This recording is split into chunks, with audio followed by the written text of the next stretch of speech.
à tous. Vous avez l'estomac qui grince et les papilles qui s'agitent. C'est qu'il est l'heure de Qu'est-ce qu'on food. Bonjour Isabelle. Bonjour Mathilde. Alors aujourd'hui, c'est un peu Noël avant l'heure, il paraît. C'est complètement Noël avant l'heure. On a une émission remplie comme une hotte du Père Noël. Oui, d'ailleurs, le plateau est très fourni. Le plateau est plein à craquer. Donc on va d'abord aller voir de nouvelles tables. Une table qui s'appelle Plancha, un Boulogne-Billancourt, et puis ensuite une autre qui s'appelle Caillebotte, qui a été ouverte par l'équipe de chez Pantruche, restaurant qu'on aime beaucoup. Ensuite, ça va être le moment des cadeaux. On va faire des cadeaux avec des box de thé, des coffrets de vin, des coffrets pour les enfants. On va y avoir des gâteaux, plein de gâteaux de chez Tout Mieux à déguster. Des jolis vins à découvrir et des livres à consulter. Et du thé à boire. Et donc c'est parti pour une heure de Qu'est-ce qu'on fout. Qu'est-ce qu'on fout.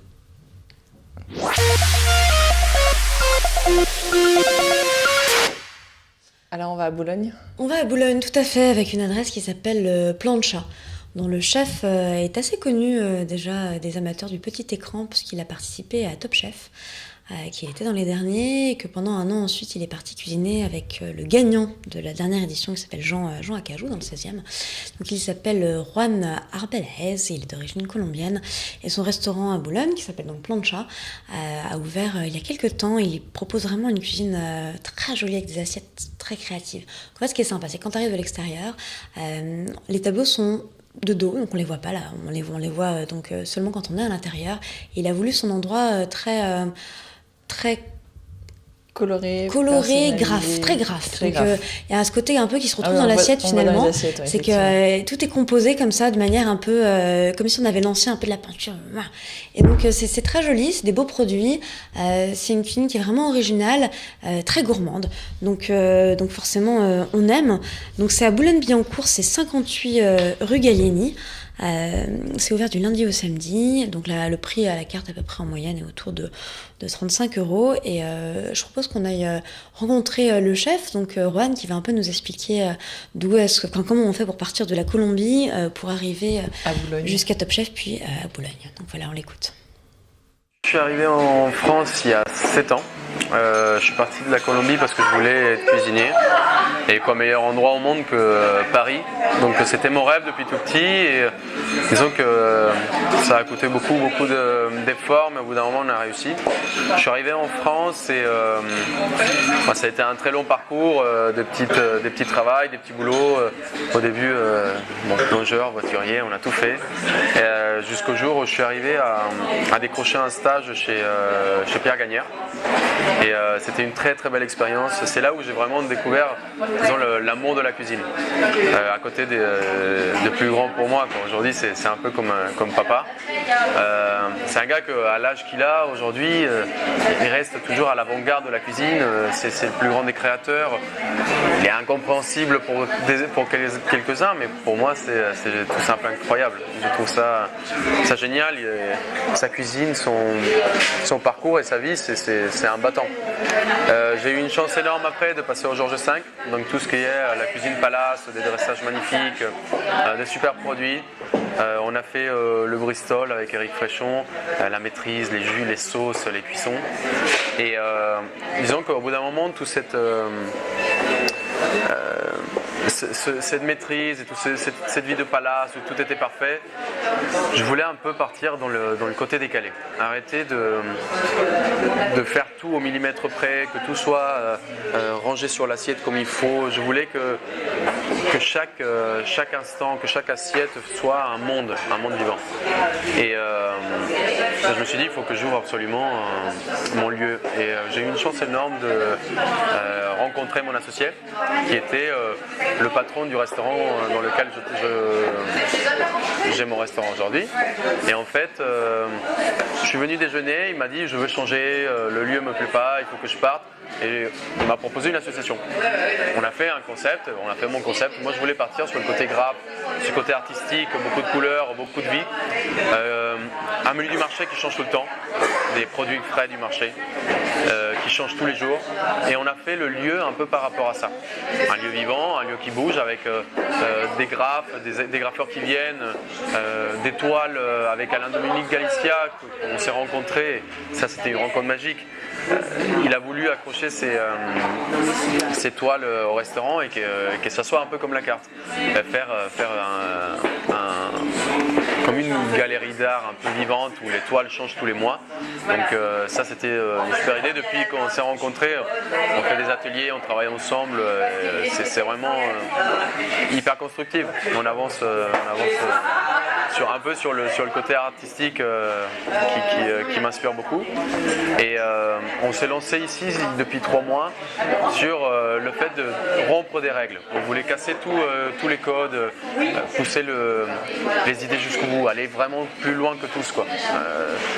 Les exemples les plus bêtes, mais on voulait accrocher les cadres et on voulait mettre un peu une façade très belle. Je me suis dit non, on va arrêter ça, on va retourner tous les cadres, on va montrer le dos des cadres, juste le dos du cadre aux gens qui passent dans la rue. Donc disons que c'était vraiment rompre tous les codes et pousser au bout. Tout ça accompagné d'une cuisine avec du menu du marché, vraiment le plus frais possible, donner aux clients, en fait, pas vendre des assiettes, je veux pas être un marchand d'assiettes ni un marchand de plats. Moi, ce que je veux, c'est vendre des souvenirs.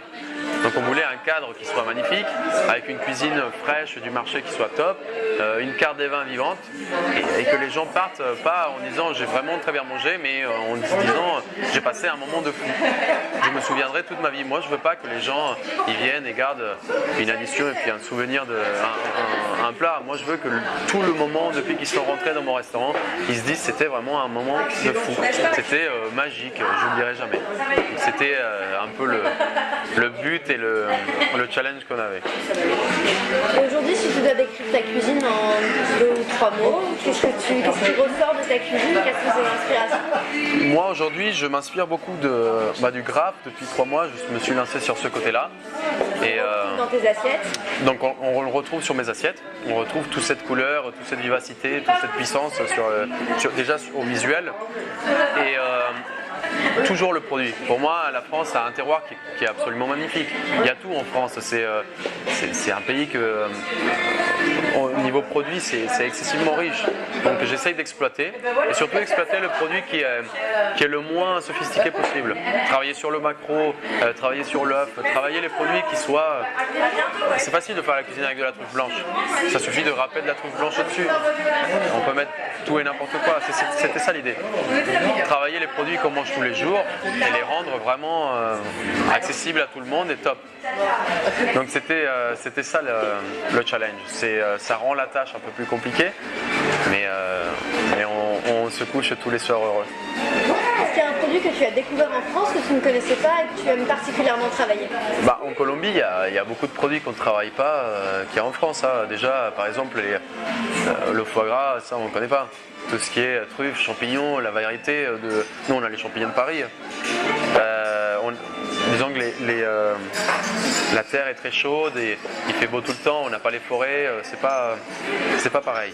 C'est vrai qu'en France, un produit top, c'est les champignons, j'adore ça. Le gibier, c'est un de mes produits pas vraiment quand on est en saison. Ça, tu travailles aussi le gibier? Je le travaille très souvent, c'est gibier à la carte. Dès que la période démarre, c'est gibier à la carte tout le temps. On est en plein dans la période du gibier. On est en plein. Là, on est sur tourte de biche et colvert. Biche, colvert et foie gras. Et en général, je fais un montage avec des champignons. Là, en ce moment, on est aussi sur des cèpes. Et il restait un peu de sparacis que j'ai reçu. C'est vraiment violent. Voilà, donc une jolie adresse à aller découvrir à Boulogne.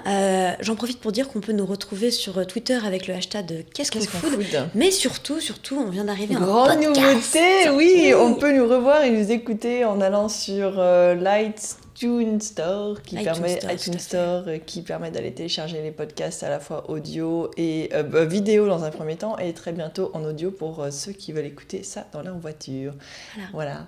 On continue sur les tables. On continue sur les tables. Chez Caillebotte. On va chez Caillebotte. Alors Caillebotte, c'est la nouvelle adresse de l'équipe de Pantruche pour ceux qui connaissent, qui se trouve pas très loin en haut de la rue des Martyrs. Je n'ai plus l'adresse exacte en tête. En tout cas, qui se situe dans ce quartier-là dans le 9e. Et là, ils sont descendus un peu plus bas dans la rue des Martyrs. Et donc, ça se situe rue Hippolyte Lebas. Et donc, du coup, on est sur une approche très bistrot, comme l'équipe de Pantruche sait le faire exactement. Ils savent nous régaler. Voilà, on vous a pris quelques petites images et vidéos pour vous mettre tout ça un peu dans l'ambiance. Voilà, donc on découvre ici la carte devant l'entrée du restaurant. Donc on est vraiment sur une cuisine de bistrot. On en reviendra un peu plus tard. Quand on rentre, on est sur un lieu assez ouvert, donc un accès direct, enfin en tout cas une vue directe sur la cuisine, qui est très dans la tendance du moment d'avoir ces cuisiniers effectivement qui viennent au plus près de leurs consommateurs et des restaurants. Et donc, du coup, on rentre là à l'intérieur. Donc, c'est une grande pièce, grande salle avec, il y a environ une quarantaine de couverts. Un peu rétro donc, avec complètement, on est dans l'air du temps, côté rétro, un peu vintage, presque un peu art déco, effectivement. Et donc, du coup, grande salle. Alors, le petit point, c'est que c'est vite bruyant. Et donc, c'est vrai que du coup, si on veut déjà le cas de Pantruche, un repas, c'est des restaurants et ils ont un problème d'insonorisation à chaque fois.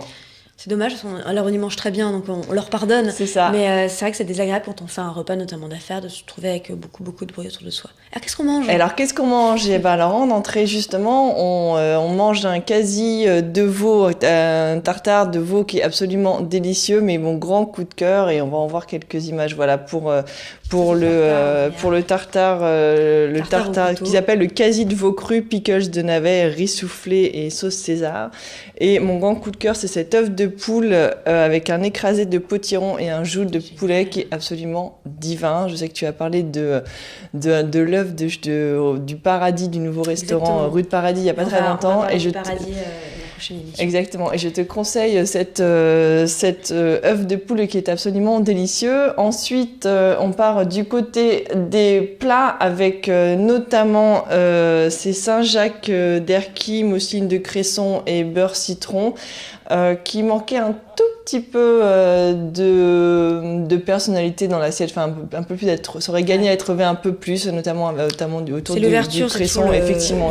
On leur pardonnera sur ce genre de choses. Et puis en dessert, surtout le choix s'était porté sur les figues Soliès rôties et le crumble café qu'on voit ici. Et alors là, c'était vraiment une pure merveille en bouche. Donc des produits de saison, des associations régionales, exactement, pas mal d'herbes. Complètement, oui. Et donc du coup, on est sur une approche bistrot moderne comme on l'aime, et c'est une bonne adresse. Donc c'est au 8 rue Hippolyte Lebas, dans le 9e métro Le Pelletier ou Notre-Dame-de-Lorelle pour ceux qui habitent à Paris. Voilà pour les tables. Et maintenant, on va aller faire un petit côté du côté des placards. Des placards. Un petit peu, qu'est-ce qu'on a comme ustensile sympathique ? Je crois que tu vas même nous faire une mayonnaise. Une mayonnaise en direct. À tout de suite.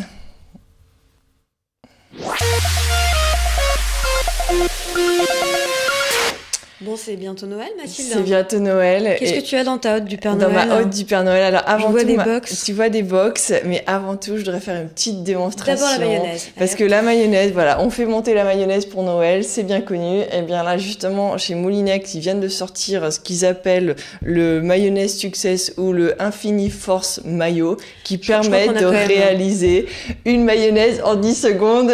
Je vous en prie. Je vais la chronométrer. Non, mais c'est vrai qu'on a tous eu ce problème un jour de faire une mayonnaise maison sans se planter. C'est bête, on pourrait croire que c'est le b.a.-ba, que c'est très facile. En fait, c'est pas si simple, la mayonnaise. Et il faut tourner, agiter en même temps qu'on verse l'huile, etc. Enfin, il y a un petit coup de main à avoir. Ouais. Et pour ceux qui ne l'ont pas, et pour ceux qui ont peur de se rater, pour ceux qui ont la flemme de cuisiner, Mathilde a l'ustensile. J'ai une petite cuillère qui est là-bas. Une petite cuillère. Ouais, une petite cuillère qui est là-bas. Et c'est donc, le Moulinex Infini Force. Voilà. Qui est disponible au prix de 50-60 €, si je ne m'abuse. Et donc, du coup, c'est très simple. Pour une mayonnaise, on le rappelle. Mayonnaise, il faut un œuf, il faut un de œuf. La moutarde. Donc, j'ai déjà fait le mélange moutarde, vinaigre et huile pour vous épargner. Exactement. Pour vous épargner tout ça. On verse tout en même temps, puis on mousse directement. On les met pas un par un ? On les met pas un par un. Wow, alors, donc, du coup, hop, je garde le blanc d'œuf. Oups. Voilà. Oui, alors là, tu vas peut-être... Je vais en avoir plein les doigts. Tout va bien. C'est la démonstration en direct. Je peux mettre le chronomètre parce que là, attends.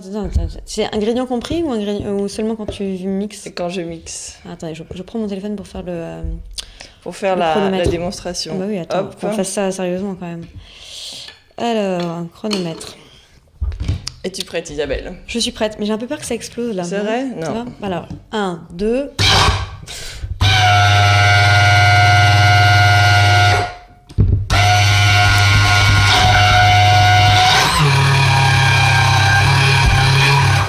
Et la mayonnaise est presque prête. Ça manque un peu de fraîcheur à cause du transport, mais... Dingue.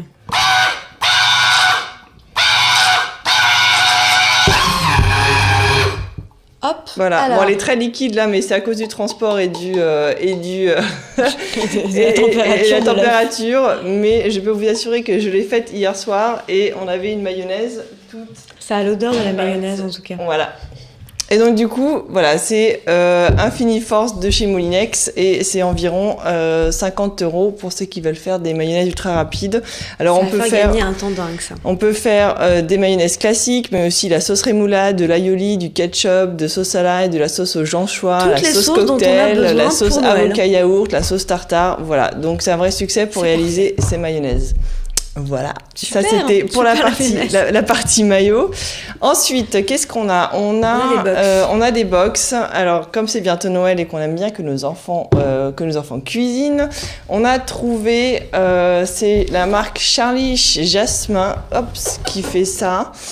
On va bien vous la présenter. Alors, on connaît les box de Noël, les box autour de la nourriture, donc les fameuses food box qu'on a pu découvrir dernièrement. Et là, qu'est-ce qu'on y trouve ? En fait, c'est pour les enfants, mais ce que j'aime beaucoup et particulièrement, c'est que du coup, on va vous la montrer, c'est que non seulement on s'amuse avec des produits qui sont présentés à l'intérieur, et en plus de ça, il y a des énigmes. Et donc, du coup, il y a une thématique à chaque fois. Et là, on va la vous montrer par en haut. On se retrouve. Donc là, en fait, l'idée, c'était de mettre en avant des produits anglais. Donc, en fait, les enfants sont emmenés au cœur de l'Angleterre pour aller résoudre...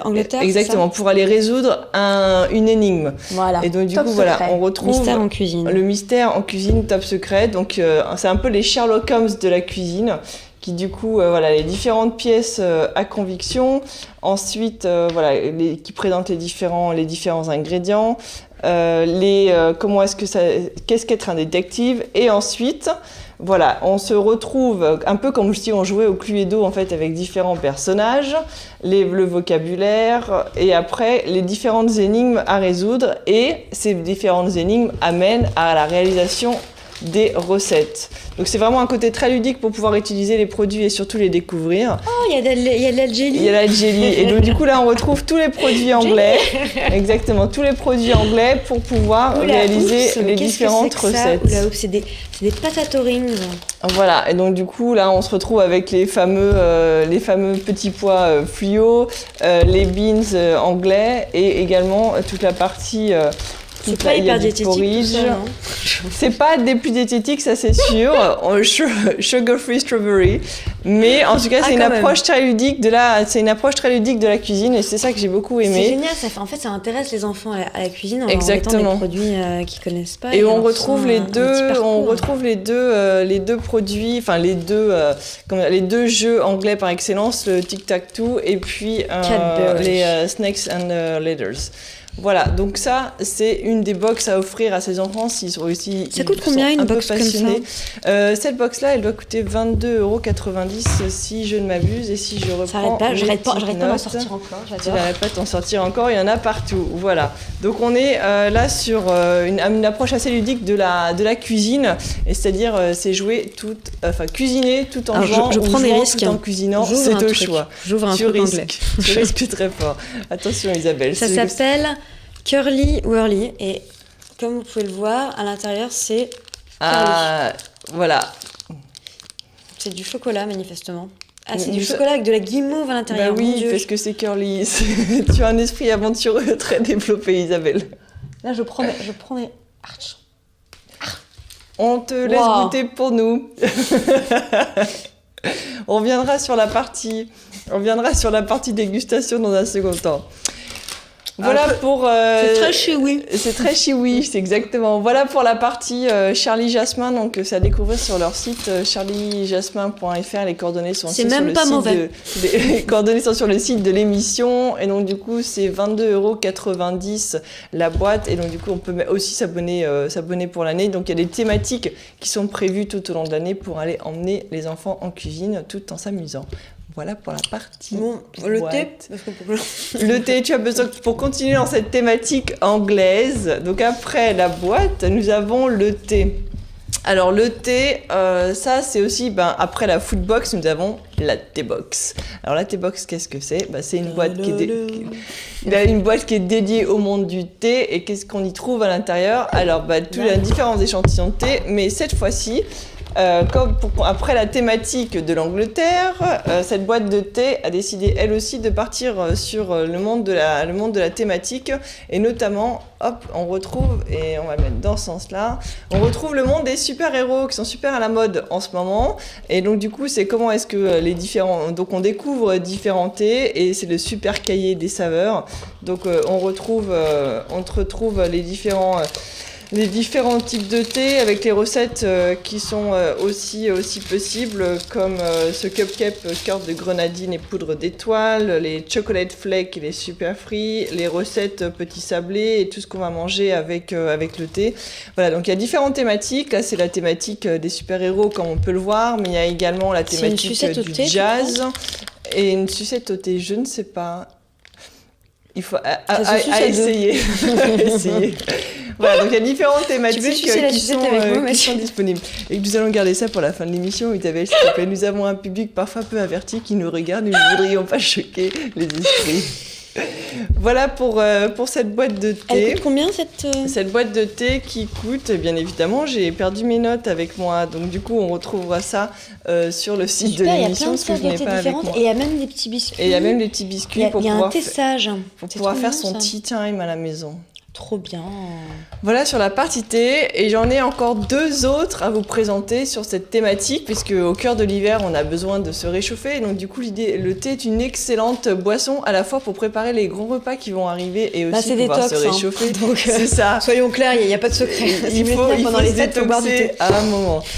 Alors, l'autre chose que je voulais vous présenter, c'est la brûlerie Caron. La brûlerie Caron, pour ceux qui connaissent, donc du coup, elle se situe à Paris. La brûlerie Caron, c'est surtout un torréfacteur, donc c'est à Châtillon, dans les Hauts-de-Seine, qui a été créé en 1974. C'est un torréfacteur qui, du coup, s'est spécialisé dans le monde du café, et qui, après toute son expérience autour du café, donc il va lui-même choisir ses graines de café pour les torréfier sur place, etc. Et donc là, il s'est lancé aussi dans la recherche du thé. Et donc du coup, il va chercher ses feuilles lui-même. Et l'idée derrière ça, c'est qu'on est vraiment sur du thé assez haut de gamme. C'est-à-dire que, je vais vous donner un exemple ici. Donc on est vraiment sur une recherche de feuilles... ouais, exactement. De feuilles de qualité. Donc à chaque fois... tu n'as pas Earl Grey, non, tu veux le breakfast. Je veux ouvrir le thé vert à la menthe du Maroc pour sentir qu'est-ce qu'il sent.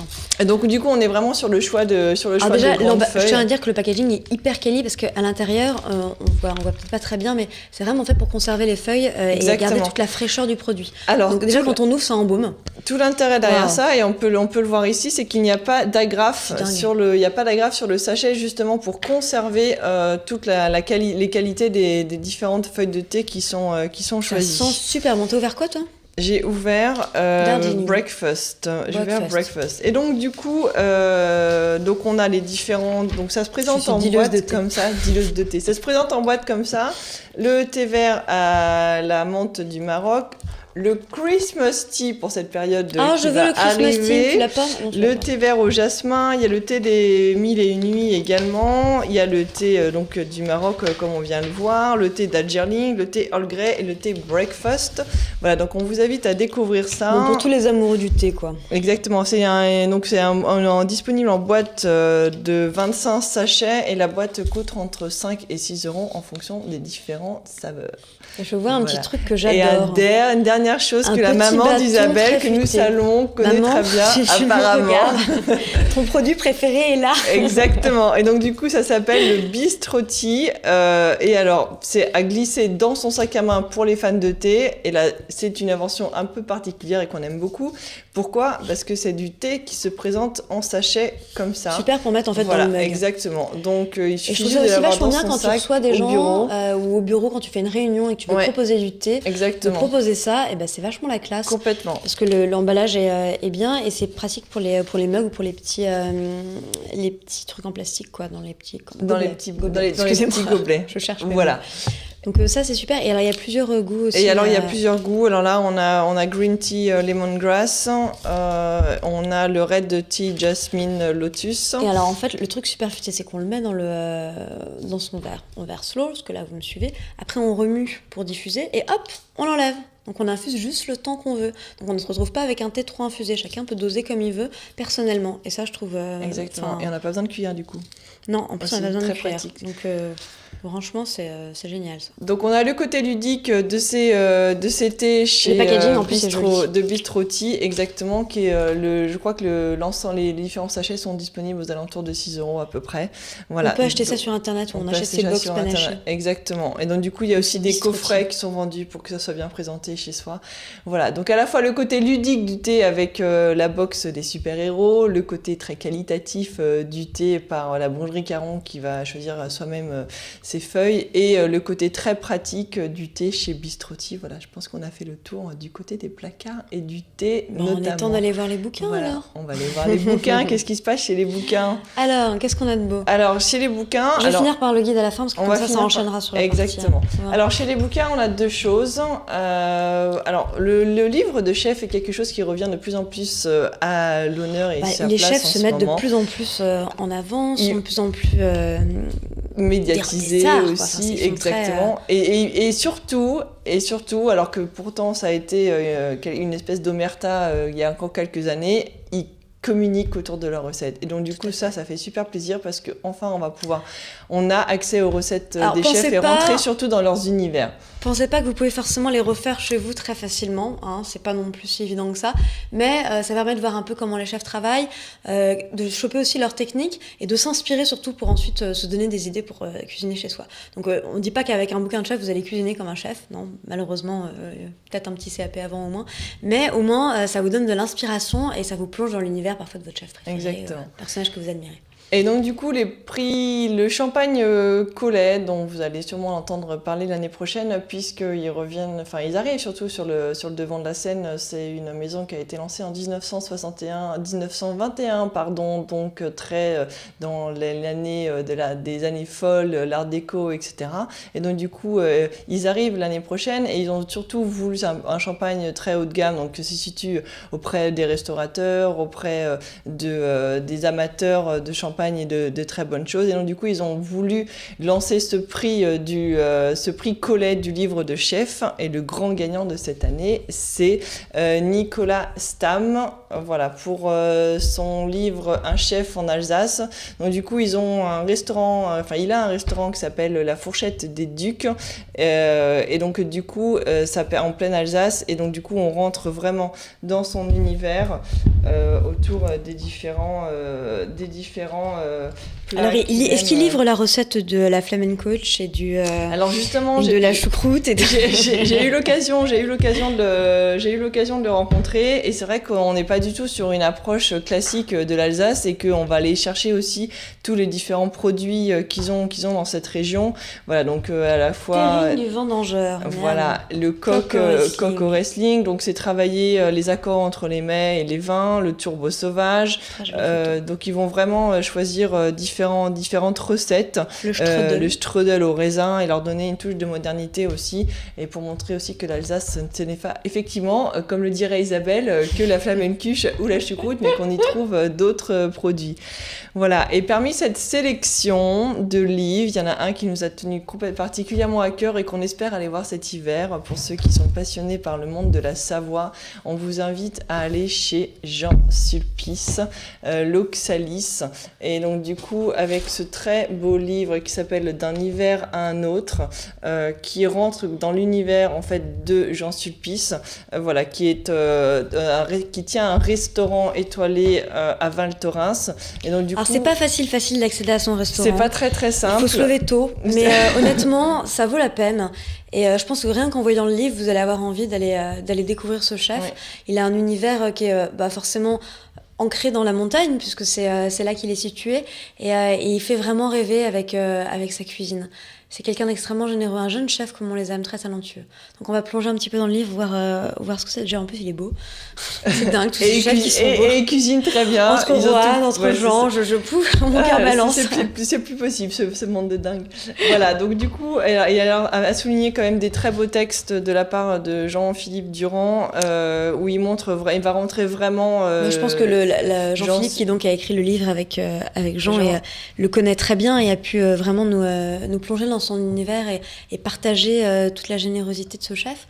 Donc c'est intéressant de voir ce travail à quatre mains, non pas pour une fois au fourneau, mais sur un livre. Exactement. Et donc du coup, là, voilà, tout en fait, déjà on rentre dans ce livre dans l'univers de Jean, c'est-à-dire qu'on rentre pas forcément uniquement dans les recettes, mais qu'est-ce que ça veut dire d'être cuisinier en montagne, qu'est-ce que ça veut dire... L'oxalis, la fameuse oxalis qui a donné le nom à son restaurant, qui est donc une herbe, pour ceux qui ne le savent pas forcément. Voilà, et donc du coup, après, on trouve déjà de très belles photos, et puis après... Tous les amoureux de la montagne. Après, c'est différentes recettes en fonction des saisons, donc bien évidemment, ça commence l'hiver. Sur toute la partie l'hiver.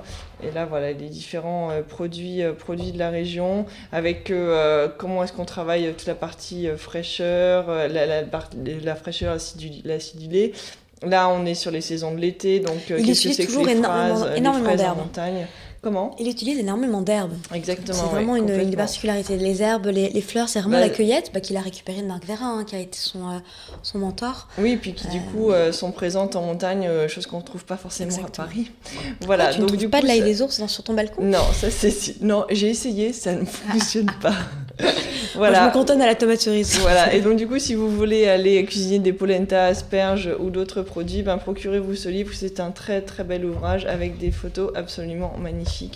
Voilà. Et donc du coup, ce livre est aux éditions Glénat au prix de 49 €. C'est aussi un très bel ouvrage à s'offrir pour Noël. Voilà.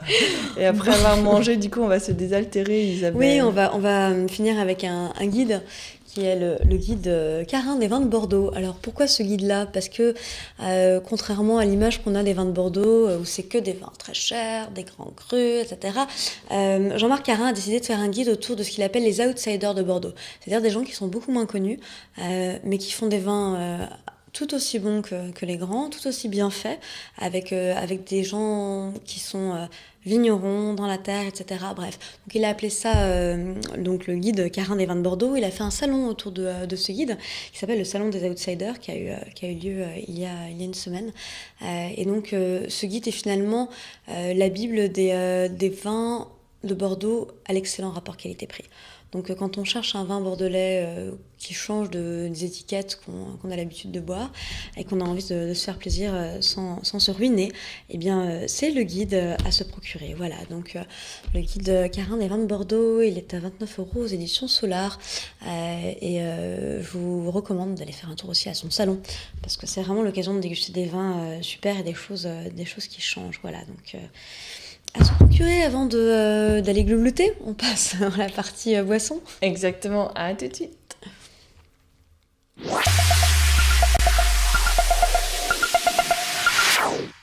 Alors Isabelle, qu'est-ce qu'on glougloute avec modération aujourd'hui ? Qu'est-ce qu'on gloute avec modération ? Alors on va commencer avec cette bouteille. Allons-y. Donc nous sommes en Provence. Château Mentonne, Provence, oui, tout à fait. Avec un beau M. Alors j'aime beaucoup la bouteille, je trouve que le packaging est très joli, donc déjà c'est important de présenter une belle bouteille à table. Exactement. Une jolie bouteille à table. Alors c'est un vin qui est majoritairement en Grenache, en Carignan, pardon. Syrah, je la refais. On est en Provence, on est majoritairement... Non, je suis pas perdue, tout va bien. On est majoritairement en Syrah, donc on est en Provence. Pourquoi j'ai sélectionné ce vin ? Parce que c'est un vin extrêmement gourmand et en même temps chaleureux. C'est-à-dire que c'est un vin qui peut se déguster l'hiver et qui peut accompagner les plats un peu relevés. Un peu robustes. Et là, on pense forcément au repas de fin d'année et on se dit, oui, alors on a le chapon, on a... D'accord, la dinde, etc. Et pour une fois, moi j'ai envie qu'on change, qu'on laisse de ton côté un petit peu la dinde et le chapon, et qu'on parte sur du canard. Parce que le canard, c'est très sympa. Ou sur des petits gibiers, par exemple de la caille. Et avec ce genre de plat, ce vin va aller parfaitement parce qu'il est rond, il est fruité, mais en même temps il a une structure assez costaud pour supporter les viandes un peu robustes. Donc voilà, ça c'est donc Château Mentonne. Le prix c'est 16 €. Donc là, on est en 2009 et donc il faut se le procurer pour les fêtes. Oui. Avec du canard, donc. Exactement. Moi, je trouve qu'avec du canard, ça sera parfait. Ensuite, nous allons du côté du bistrot du Sommelier. Ah, qu'est-ce qui se passe là-bas ? Le bistrot du Sommelier, c'est un bistrot qu'on aime bien, qui a été ouvert il y a un paquet d'années quand même par Philippe Forbrac, meilleur sommelier du monde, rien que ça, qui a donc décidé de faire un bistrot où le vin est... le centre de l'intérêt. Voilà, donc c'est boulevard Haussmann dans le 8e. Et en fait, on choisit les plats, mais on choisit pas... on choisit pas les vins. Les vins nous sont servis en accord. Donc voilà, il y a un côté comme ça très mis en avant du vin, ce qui est logique pour un meilleur sommelier du monde, avec un chef derrière qui fait des très jolies recettes, une cuisine traditionnelle française mais très bien exécutée. Et ils ont lancé tous les vendredis ce qu'ils appellent les vendredis du vigneron, des rencontres avec les vignerons. Donc les vignerons viennent au restaurant, une table d'une douzaine de personnes, et donc le but c'est d'échanger et d'avoir surtout un repas uniquement autour de ces vins avec des accords mévins travaillés. Donc je propose qu'on écoute Philippe Forbrac qui va nous présenter un petit peu son travail autour des vins et puis les vendredis du vigneron. J'ai eu l'opportunité et la chance de gagner le concours de meilleur sommelier du monde il y a quelques années, c'était en 92 à Rio de Janeiro, et j'ai créé un restaurant qui s'appelle le Bistrot du Sommelier il y a bientôt 30 ans, c'était au mois de mai 1984. C'est un restaurant dans lequel j'aime faire se rencontrer les gens autour de mes découvertes de vin et de trouver surtout les bons accords mets et vins pour séduire les palais, pour pouvoir partager des plaisirs surtout. Vous avez lancé les vendredis du vigneron, est-ce que vous pouvez nous expliquer le concept ? Alors il y a quelques années, j'ai fait des travaux dans une pièce que j'ai appelée le salon cave, et quand je me suis retrouvé dans ces pierres qui vibraient de leur histoire, je me suis dit que ça serait génial de pouvoir finalement faire ce que j'avais l'occasion moi de vivre en tant que sommelier, c'est-à-dire d'aller chez les vignerons, de retrouver des copains, de partager un moment privilégié avec ceux qui le font, le vin. Et donc c'est comme ça que je me suis dit que j'allais faire ces tables d'hôtes. Et du coup, c'était en 2005, il y a 8 ans maintenant, et depuis 8 ans, chaque semaine quasiment, on reçoit un vigneron. Autour de ce vigneron, on fait un choix de vin. Je fais goûter les vins à toute mon équipe, salle, cuisine. Et chaque semaine, on imagine un menu particulier, des plats, des saveurs, des associations, à lesquelles on essaie de faire adhérer un nombre, certes un peu limité, mais néanmoins régulier de personnes. L'intérêt justement de ces rencontres, c'est partager, rencontrer, et puis les accords mets vins. L'intérêt de ce genre de situation, c'est effectivement de faire en sorte que les gens qui sont animés par une passion commune se retrouvent, puissent partager leur point de vue, leurs idées, leurs émotions, leurs souvenirs également. Finalement, il y a des gens qui ne se connaissent pas, qui arrivent et qui, quelque part, ont envie de se dire la semaine prochaine, vous revenez, moi aussi, oui, vous avez déjà goûté ça, et moi oui, et pas encore ça. Certains se retrouvent, bien sûr, en dehors de ces jours-là. Ils ont fait connaissance ici, donc c'est aussi ça le vin. Je crois que c'est l'esprit même de la maison et du vin en général. C'est cette envie de faire partager ces découvertes, de faire partager ces moments rares qui sont un peu uniques, même s'ils sont éventuellement, on l'espère, un peu reproductifs, mais en tout cas cette notion de convivialité, de rencontre, de mots, d'émotions, c'est quelque chose qui a tramé dans la création de ces vendredis du vigneron. Le vin chez vous c'est particulièrement important au bistrot du sommelier. Comment justement s'organise un repas au bistrot du sommelier ? Alors un repas au bistrot du sommelier, idéalement, s'organise en partant d'ici, c'est-à-dire le cœur même de la maison, la cave. J'ai l'habitude de dire que j'ai d'abord constitué cette cave et ensuite j'ai développé de la cuisine autour en me rappelant que je suis moi-même cuisinier de formation, donc c'est vrai que les deux m'inspirent, et mes équipes aujourd'hui travaillent autour de ça. Mais l'esprit même du bistrot du sommelier, c'est d'essayer de faire en sorte que les gens qui arrivent aient envie de vivre un moment un peu unique, d'essayer de les comprendre, d'analyser leur goût, de leur poser des questions sur leur sensibilité, sur ce qu'ils aiment, ce qu'ils n'aiment pas, ce qu'ils ont envie de vivre, et à partir de là, de mettre tout en œuvre pour que les choses soient les plus adaptées possibles, tant au niveau de la cuisine que du vin. Dans votre cave aujourd'hui, il y a des vins de partout. Dans la cave, il y a des vins de pas mal d'endroits différents, en effet, puisqu'on a des vins de 35 pays, avec des vins assez originaux, tels que certains vins anglais, belges, chinois ou japonais, et puis bien sûr tous les grands pays producteurs dans le monde. La France en tête, on s'en doute ici. L'Italie, bien représentée également, l'Espagne, pas mal, les États-Unis, l'Afrique du Sud, l'Australie, la Nouvelle-Zélande, le Chili, l'Argentine, le Mexique, et voilà, beaucoup de pays. Ce qui permet aux gens de ces pays-là qui viennent ici en France d'être contents, de voir qu'on s'intéresse à leur pays aussi en matière de viticulture, même si on est en France, et aux Français de rêver un peu et de voyager. C'est extraordinaire de pouvoir faire un menu de dégustation, de commencer en France, de finir en Afrique du Sud avec un vin de Constance et de passer au milieu par l'Autriche ou le Japon. C'est quand même une des vertus extraordinaires du vin. Vous avez une région, une appellation préférée en France ? Alors, je produis moi-même du vin depuis quelques années dans la vallée du Rhône. Je me suis associé avec la famille du Seigneur pour produire sur l'Irak, l'Audin et maintenant Châteauneuf-du-Pape un peu de vin. Et c'est pas pour rien, c'est pas le fruit du hasard, c'est parce que j'aime beaucoup les vins de la vallée du Rhône. De Côte-Rôtie jusqu'à Châteauneuf-du-Pape, il y a quand même de très très beaux terroirs qui parlent à mon palais. À ma vie d'une façon générale, parce que je suis né à Marseille et j'ai grandi dans la vallée du Rhône. Et donc du coup c'est des vins dont je suis amoureux depuis très longtemps et j'essaye de diffuser cet amour aux gens qui viennent me rencontrer. Est-ce qu'il y a un accord mets-vin qui vous a particulièrement marqué, un souvenir comme ça d'un vin avec un plat qui était juste parfait ? Alors, il y en a un certain nombre, mais parmi les grandes émotions que j'ai eues, la première fois que j'ai goûté un grand Châteauneuf-du-Pape, c'était un Raya 61. Et j'avais goûté tout simplement quelque chose qui est en même temps très bon et simple. C'était une pièce de bœuf truffée, alors certes, truffée. Et c'était absolument... je crois que c'est peut-être cet accord-là qui, jeune étudiant de l'école hôtelière, a fait que quelque part j'ai choisi ce métier parce que l'émotion ressentie ce jour-là, ça fait quelques décennies maintenant, est toujours extrêmement vivante. Merci beaucoup Philippe. Pièce de bœuf truffée, si j'ai bien entendu, ça me donne très faim. Ça donne très très faim. Donc le bistrot du sommelier, c'est 97 boulevard Haussmann, et les prochaines dates, donc aujourd'hui le 29 novembre, c'est domaine Dominique Deau de Sigy, en Bourgogne. Donc avec le domaine Clémençay. Le vendredi 6 décembre, grand Bordeaux surprise. Donc pour les amateurs de Bordeaux, peut-être qu'on aura des références. Des surprises. Peut-être qu'on aura des références du guide Carin. Le 20 décembre, c'est soirée champagne avec Dominique Garetta de Tattinger, rien que ça. Et le vendredi 24 janvier, Michel Chapoutier en Côte-du-Rhône. Donc voilà, pour s'inscrire à ces vendredis du vigneron, c'est au bistrot du sommelier qu'il faut s'adresser. Et pour tous les amateurs de vin, c'est juste le bonheur. On continue avec une idée cadeau, vin, un très très beau coffret qui s'appelle Twists, qui est donc un coffret de la maison Henriot, qu'on va ouvrir tout de suite. Et qu'est-ce qui se passe à l'intérieur de ce coffret ? Donc à l'intérieur, on a une bouteille, bien entendu.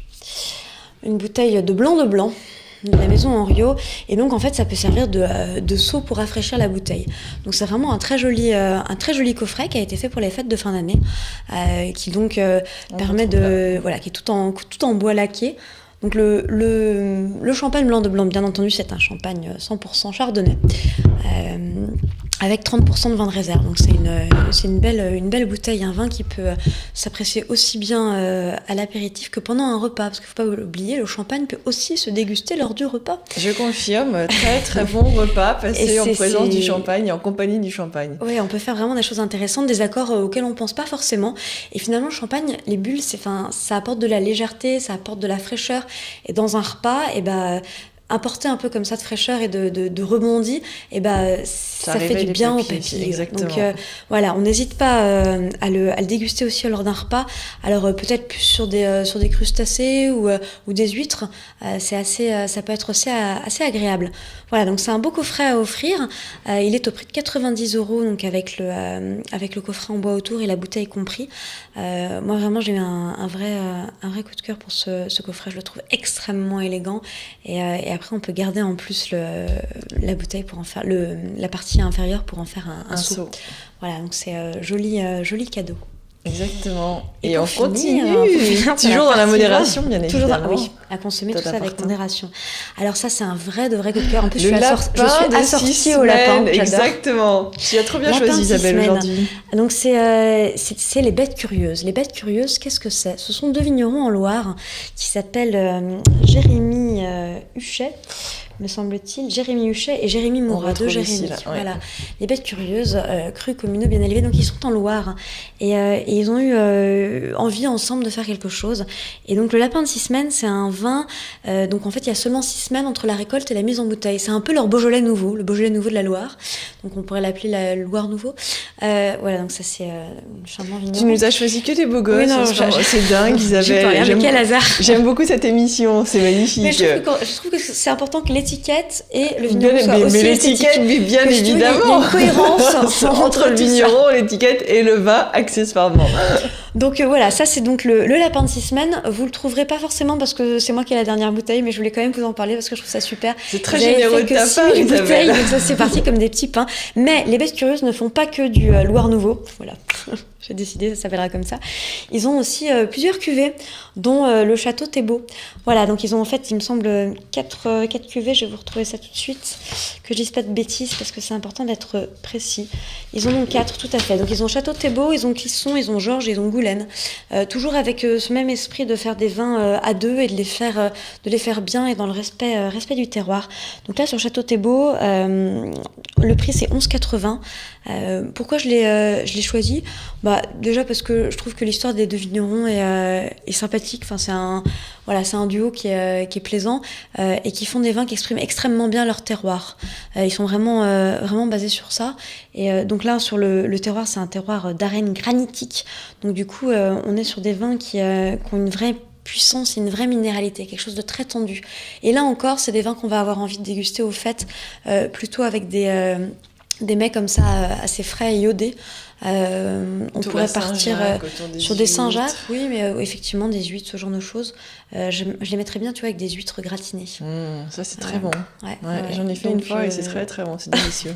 Voilà, à se procurer ces petites bêtes curieuses. J'aime l'idée du lapin, de ces 2 vignerons qui travaillent ensemble pour faire ces vins. Donc voilà, un vrai coup de cœur. Un vrai coup de cœur pour ces vignerons et pour le lapin. Exactement. Faut suivre le lapin. Faut suivre le lapin de 6 semaines. Voilà pour la partie glouglou et on se retrouve dans quelques secondes pour les coups de cœur, les coups de gueule et puis de quoi déguster encore.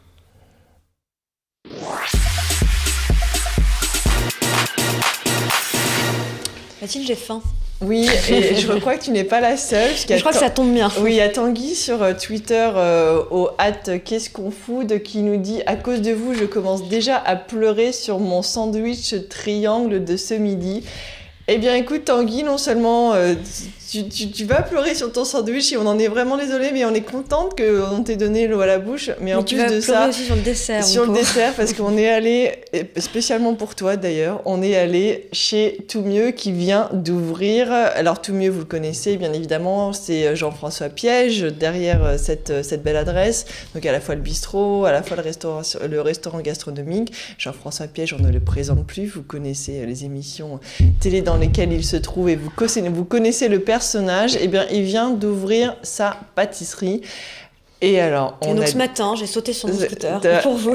On est allé chercher des pâtisseries et on a un peu triché parce qu'on a un peu commencé à déguster avant l'émission. Non, attends. Et c'est aussi pour ça qu'on a le sourire jusque-là parce que c'est absolument divin. Alors, on a une très jolie sélection en fait.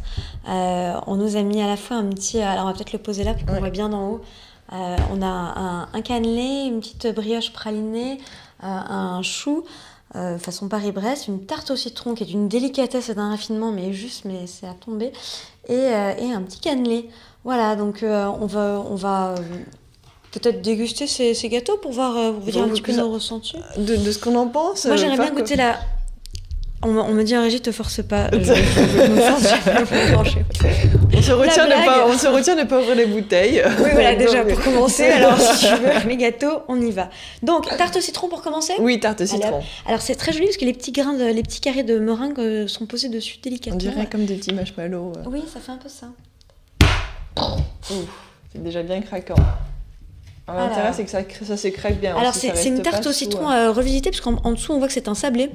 Et dessus, on a donc les petites fleurs de citron, crème citron.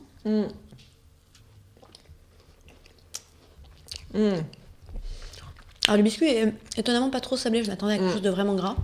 C'est très léger, étonnamment. Et la crème est vachement citronnée. Mais pour autant, elle est pas... Elle est pas à la base côté pec citron, vous savez qu'on aime Exactement. Pas trop. Qui peut être un peu chimique. Elle est très citronnée, mais elle attaque pas trop le fond des papilles comme certaines tartes au citron peuvent le faire. Où là, on sent très bien. Et c'est pas trop sucré non plus. Moi, j'aime beaucoup. Extrêmement crémeux. Exactement. Et le sablé, comme tu dis, est pas trop croquant, donc du coup, il passe bien en bouche. Et il est pas... J'ai eu des expériences où on se retrouve avec un sablé qui non seulement on ne peut pas couper dans l'assiette, mais ça en vole. bouche. Exactement, voilà, c'est ça. On joue un peu au frisbee. Là, on ne peut pas jouer au frisbee avec. C'est vraiment délicieux.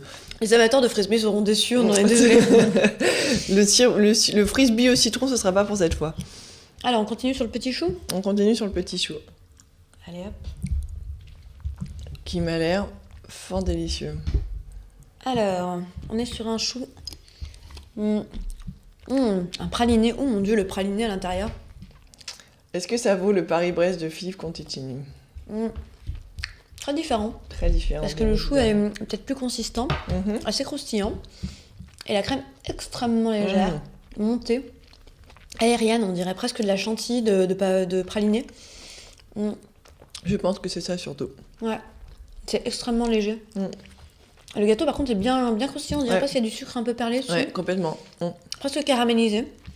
Tanguy. Du coup, ça fait un joli équilibre. Tanguy, je sais que tu dois nous tester. Voilà, c'est ça. Alors, la pâtisserie, on nous demande aussi sur Twitter, merci Cécile.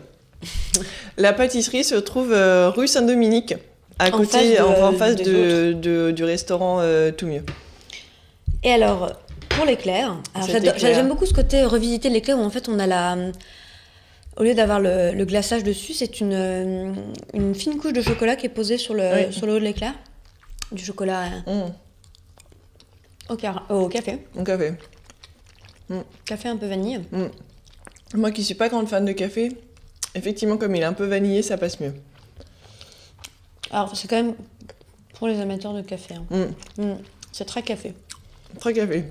D'un côté, c'est peut-être qu'on attend d'un faire un éclair au café. C'est peut-être aussi pour ça qu'il y a un éclair au café. Mais il est vraiment café... Mais il y a une petite pointe de fleur de sel.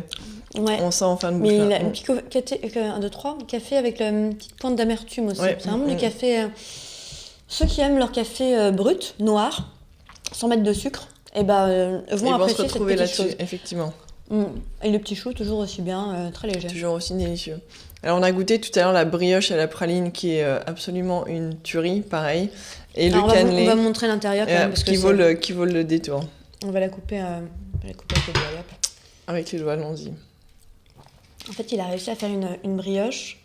Voilà, alors voilà, exactement. Vous comprenez le problème de la chose. C'est difficile de résister. Donc à l'intérieur, c'est une pâte pralinée qui fait un peu penser à du Nutella, mais en bien meilleur.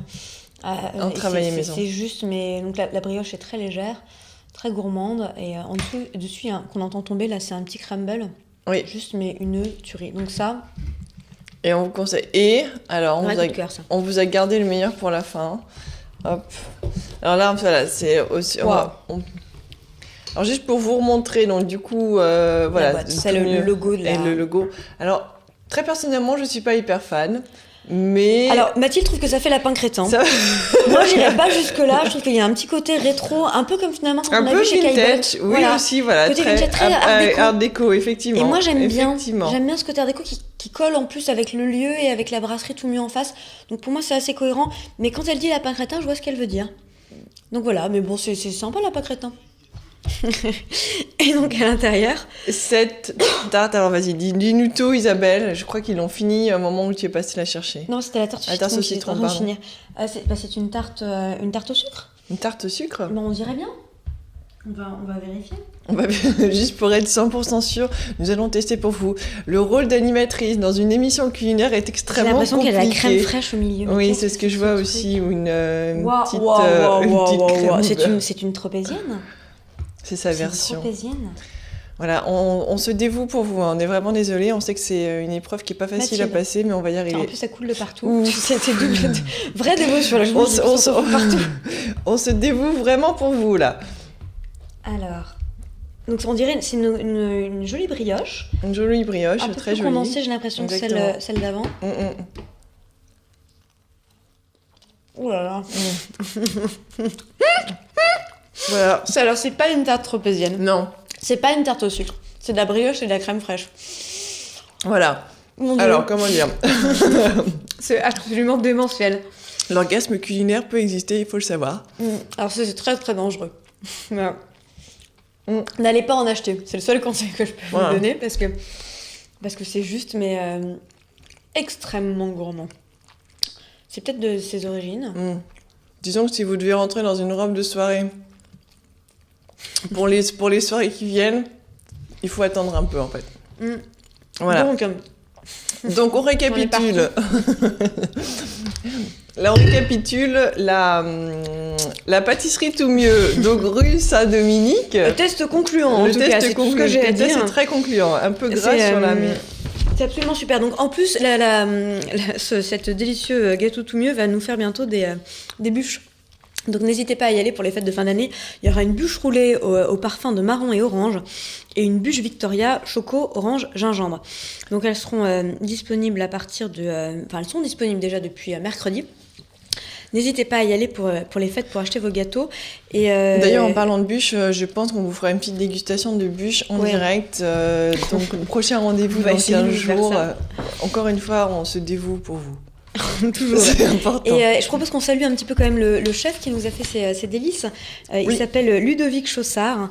Et donc, il vient de reprendre la pâtisserie tout mieux. Il était avant à la Tour d'Argent. Et je suis bluffée par ces gâteaux, que ce soit la tarte au citron visuellement qui est superbe et très légère, le praliné, la petite brioche, mais c'est délicieux, un vrai délice.